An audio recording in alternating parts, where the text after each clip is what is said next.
आज जो Indian national Lokdal है, हर हलके में जाके महिला शक्ति को कैसे जागृत करना है, महिलाओं को इंडियन नेशनल लोकदल की नीतियों को समझाना, और एक सबसे बड़ी जो बात है, जो हमारे बुजुर्गों के सम्मान के ऊपर आंख लगा के जो ये बैठी, हम यही कहेंगे कि इंडियन नेशनल लोकदल अगर ये पेंशन काटने की कोशिश करेंगे तो हम आंदोलन करेंगे। इसलिए हम हलके वाइज सभी जगह जा रहे हैं, इंडियन नेशनल लोकदल की नीतियां समझा रहे हैं, आदरणीय चौधरी देवीलाल जी के दिखाए रास्ते को बता रहे हैं। डिप्टी सीएम दुष्यंत जी कहते हैं कि किसी की कोई पेंशन नहीं काटी जा रही है। 2,75,000 के आंकड़ा है और उससे ज़्यादा ही हो गया होगा।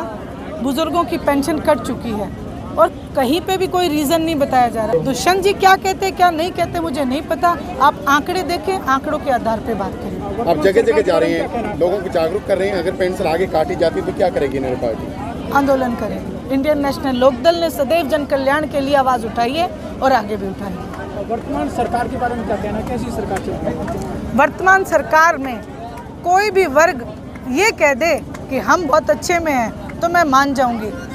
जब से नोटबंदी की मार हमारे पूरे हिंदुस्तान ने झेली है, उसमें हरियाणा प्रदेश भी आता है। छोटा दुकानदार, व्यापारी, मैं कहती हूँ हमारी अनाज की मंडियों पे तो ताले लग गए, हमारे सरकारी स्कूलों पे ताले लग गए, हमारी बिजली का जो बुरा हाल है वो आप सब लोग वाकिफ़ हैं पूरे हरियाणा प्रदेश में। अब ये कहते हैं खट्टर साहब के अडानी से हमारा समझौता हुआ था, उसमें कुछ एक पॉइंट्स रह गए थे। उसके बाद ये कहते हैं कि कोयला मात्र 2 दिन का है। आप मुझे बताइए, अगर देश के ऊपर हमला हो जाए, भगवान ना करे, तो हम क्या कहेंगे अपनी जनता से? तो ये एक जो इस कुर्सी पे, इस ओहदे पे बैठ के मुख्यमंत्री के बयान जो हैं वो चिंताजनक हैं।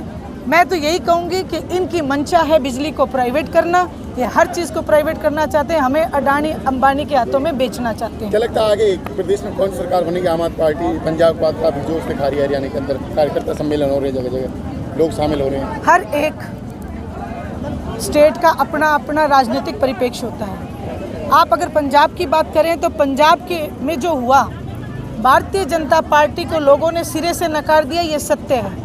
उसके बाद जो कांग्रेस ने इलेक्शन से पहले जो ड्रामे किए, कभी किसी को प्रदेश अध्यक्ष बनाया, कभी किसी को बनाया, उसको देखते हुए जनता ने विकल्प के तौर पे आम आदमी पार्टी को लिया है। वहीं आधी सरकार पहले से 20 MLA आम आदमी पार्टी के पंजाब में थे। हरियाणा प्रदेश का जो राजनीतिक परिप्रेक्ष्य है वो बिल्कुल उलट है। हरियाणा प्रदेश की जनता ने सदैव इंडियन नेशनल लोकदल में अपनी आस्था जताई है।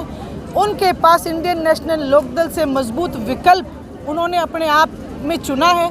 उन्होंने ये तक कहा है, मैं जब गांव में गई हूँ, महिलाओं ने मुझसे कहा है, बेटी चौटाला का राज बनाना है, कुकर ही कर ले, हम तेरे गेले हैं। कांग्रेस ने बदल दिए, जैसे बता रहे पंजाब में बदलाव किए, कांग्रेस ने यहाँ से भी प्रदेश अध्यक्ष बना दिए। कांग्रेस के ऊपर जो सवालिया निशान है वो ये है कि भूपेंद्र सिंह जी हुड्डा उस अध्यक्ष को लेके ये दिखाने की कोशिश में है, ये प्रदर्शन कर रहे हैं कि ये मेरे आदमी है।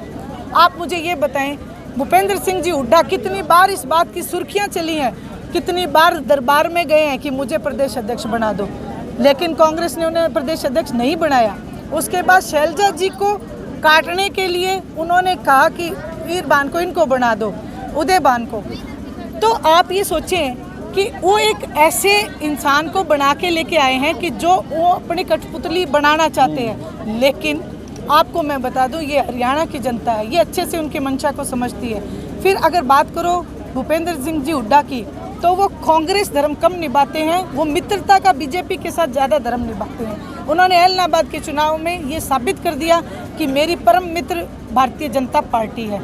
वहीं उदयबान के लिए मैं कहूँगी, इनके पिता वो शख्स रहे हैं जिन्होंने एक दिन में 3 पार्टियां चेंज की हैं और जिन्होंने आया राम गया राम की राजनीति को शुरू किया। हमारी ताकत हमारे कार्यकर्ता हैं, जिन्होंने इस पार्टी को वापस उस मुकाम पे खड़ा कर दिया कि आज विपक्ष के पसीने छूटे हुए हैं। आज कांग्रेस डरी हुई है कि इंडियन नेशनल लोकदल सत्ता में आने वाली है। जेजेपी वापस इनेलो में आ सकती है, कैसे हालत हो सकती है? देखिए, जेजेपी जिस पार्टी का आप नाम ले रहे हैं, उनका विलय भारतीय जनता पार्टी में हो चुका है, जिसका उदाहरण मैं आपको देती हूँ।